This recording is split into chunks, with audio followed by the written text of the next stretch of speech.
এবার রাজধানীতে ১,৭৩৯টি ঈদ জামাত অনুষ্ঠিত হবে। জাতীয় ঈদগাহে ঈদের প্রথম জামাত সকাল ৭টায় আর প্রধান জামাত হবে সকাল ৮:৩০টায়। এছাড়া বায়তুল মোকাররম জাতীয় মসজিদে মোট ৫টি ঈদ জামাত অনুষ্ঠিত হবে। রাষ্ট্রপতি মোহাম্মদ শাহাবুদ্দিন, প্রধান উপদেষ্টা ডক্টর মোহাম্মদ ইউনূস, উপদেষ্টা পরিষদের সদস্য ও বিশিষ্ট ব্যক্তিরা জাতীয় ঈদগাহে প্রধান জামাতে নামাজ আদায় করবেন। জাতীয় ঈদগাহ ময়দান ও রাজধানীর ঈদ জামাতগুলোকে কেন্দ্র করে ৫ স্তরের নিরাপত্তা ব্যবস্থা নিয়েছে আইনশৃঙ্খলা রক্ষাকারী বাহিনী।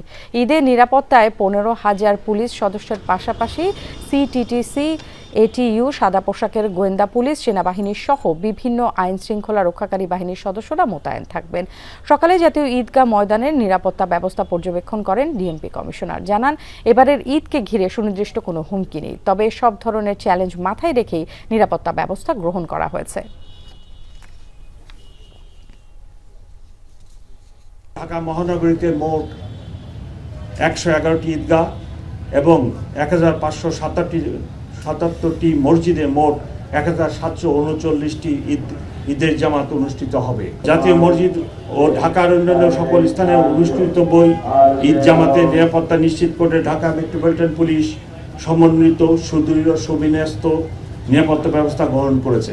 নিরাপত্তার জন্য আমরা দেশব্যাপী টহল, গোয়েন্দা নজরদারি, সাদা পোশাকের ডিউটি এবং অন্যান্য বাহিনীর সাথে সমন্বয় রেখে আমরা এই নিরাপত্তামূলক ডিউটি পালন করি।